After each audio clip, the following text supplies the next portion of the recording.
Uh, Jambo mambo familia angu. Karibu nyambani kwangu mimi ni Eli-Ben-Eli. Karibu. Habari yako?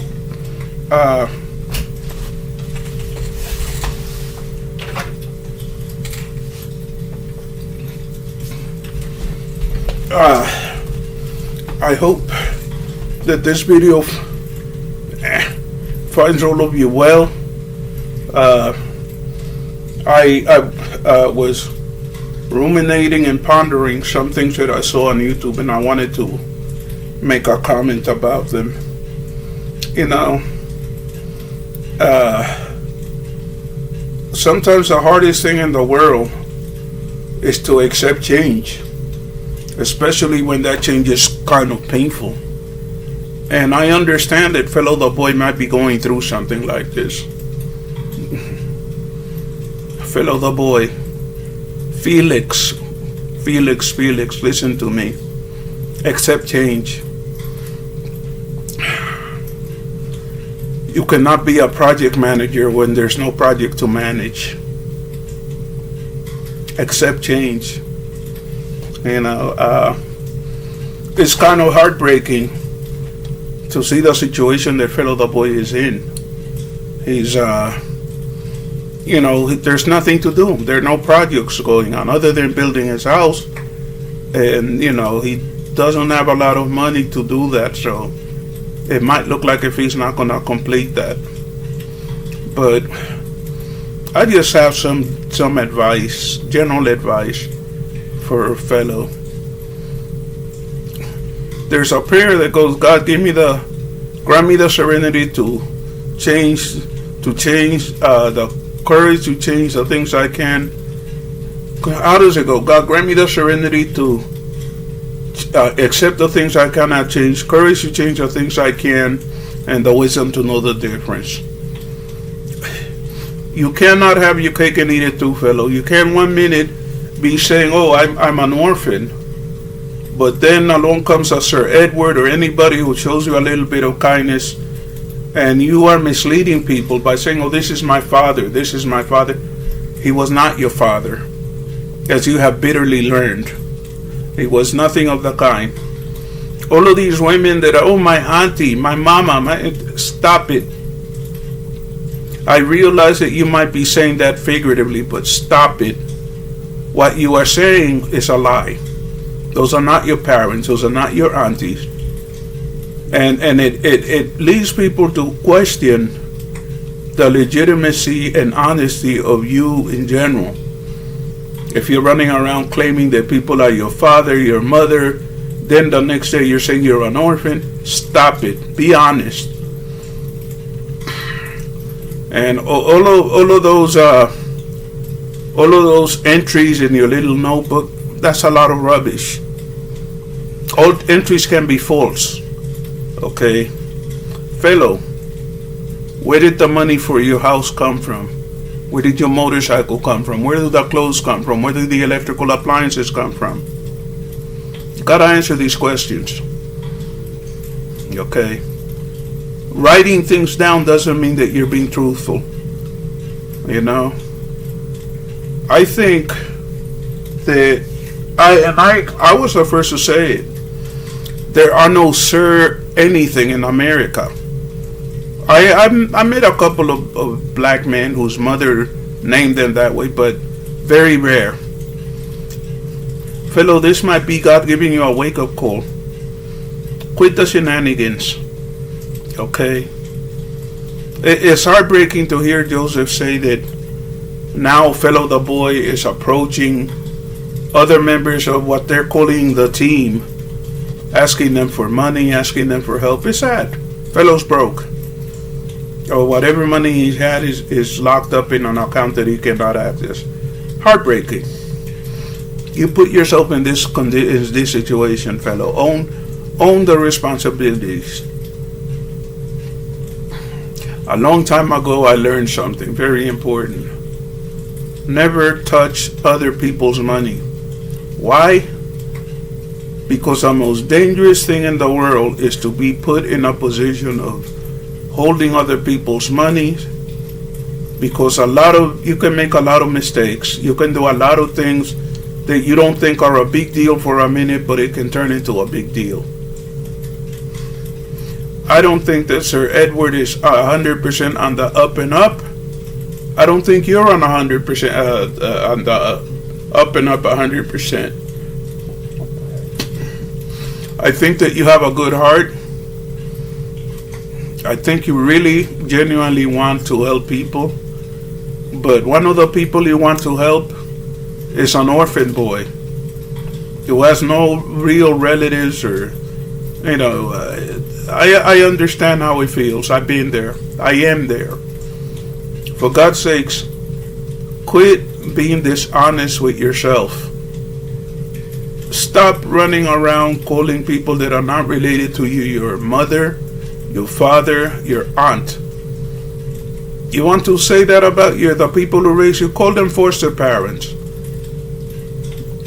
When you call people that are not related to you your mother or your father, just because they give you some money, it means that you have a very loose sense of what the truth is.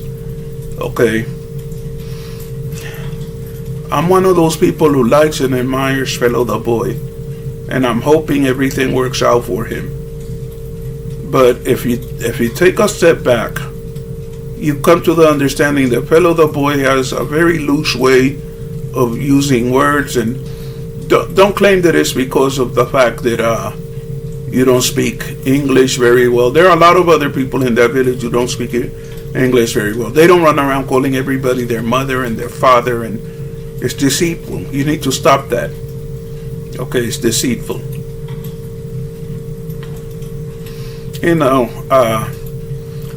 There's a game called Dominoes. I don't know if they play it in Kenya or not, but here in America, when you score a domino, at least the black people of Dallas call it money.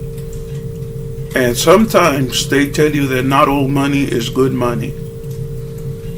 Sometimes the benefit that you temporarily derive from money can turn out to be a curse later on.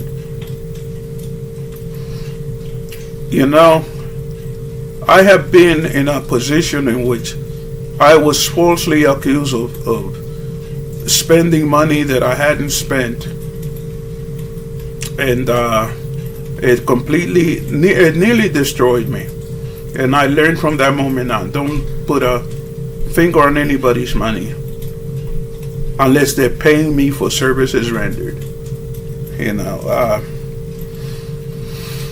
According to the news, Rosa, the horsewoman from Argentina, the Argentinian aristocrat who sings for a hobby and begs for chocolates because she can.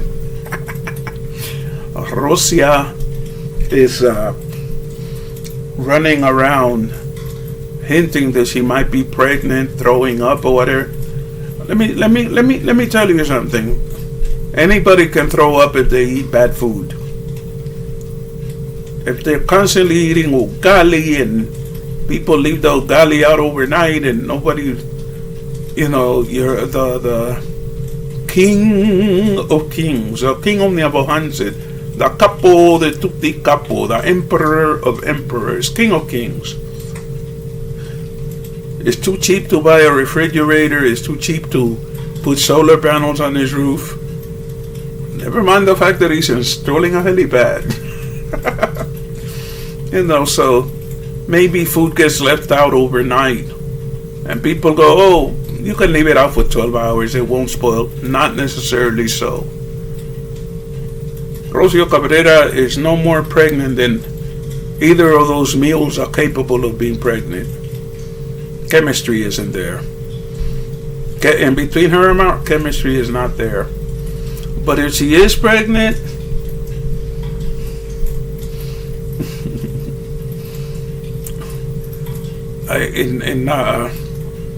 in Kenya and in Nyabohanset, maybe they do not do DNA tests. Let me tell you a quick story. I knew an incredibly handsome-looking man. We used to have his hair cut. He looked phenomenal. And he told me a story. He told several of us a story one time. He met this gorgeous woman, and he was head over heels in love with her, and he married her. First, he told him she was pregnant, so they got married. In quick succession, they had 3 children. But then the time came when they weren't getting along really well, and he decided that it was time to move on. It was time to get a divorce. The marriage just wasn't working. And what happens in divorce cases is that a lot of the time people get upset with each other and they say things to each other that may not be very kind. But there's one thing you never say in a divorce. Well, up until now, there was one thing you never said in a divorce court, because the law has changed. If you were in front of a divorce judge here in Texas and you said, "I don't think that children are mine," the judge would instantly order a paternity test. Now it's mandatory that a paternity test be ordered by the judge, whether you say that or not. But guess what happened to this man?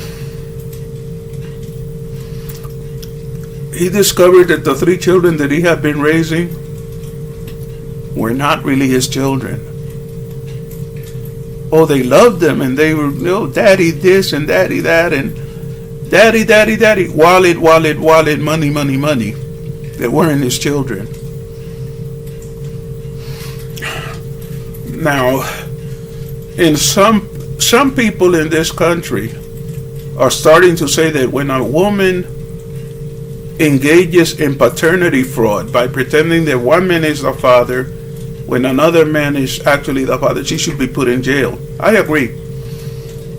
But because if a woman knows that she's sleeping with 2 or 3 men besides her husband, she should have the decency to tell him, this may not be your child.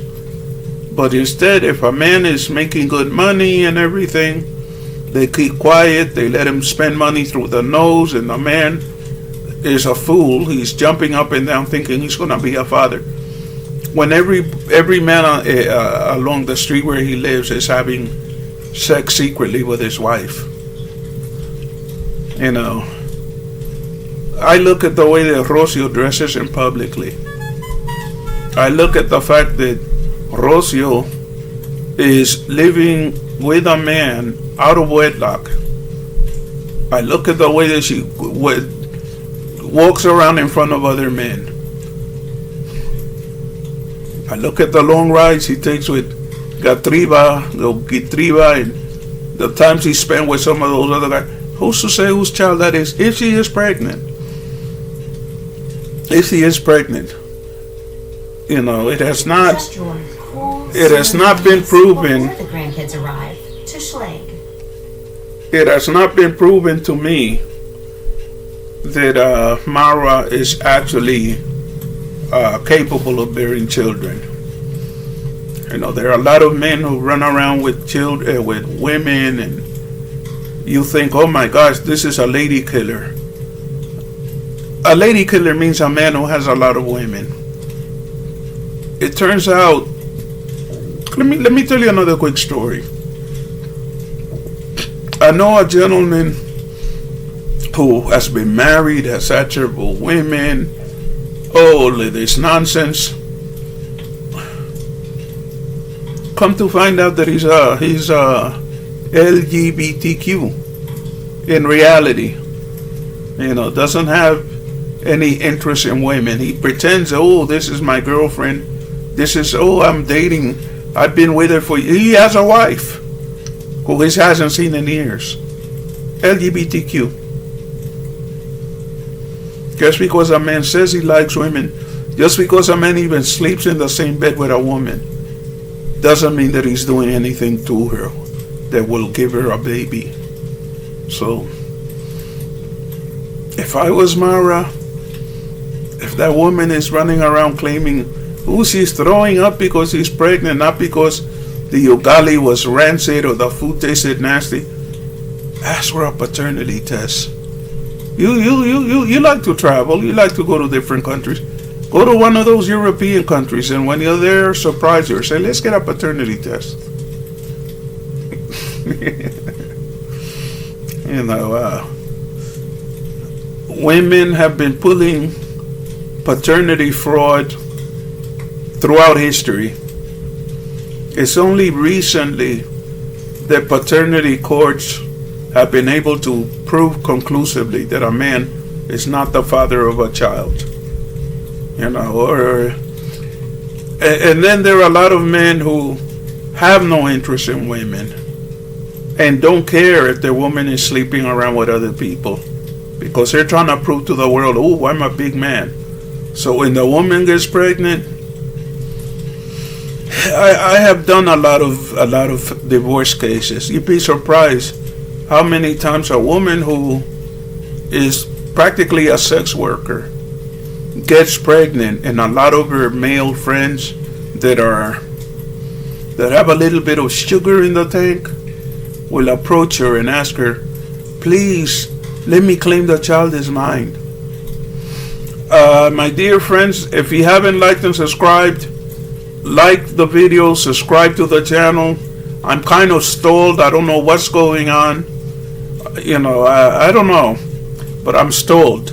I'm stuck at a certain number. I need for all of you to get out there and subscribe.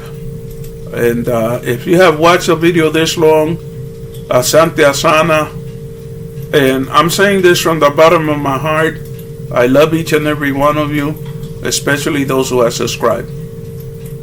May Mungu be with you. Buana Sifiwe, may Mungu be with you. May He bless you. And for those that are preparing to celebrate Ramadan, you know, may Allah bless you. In the meantime, Asante Asana, Kwaheri.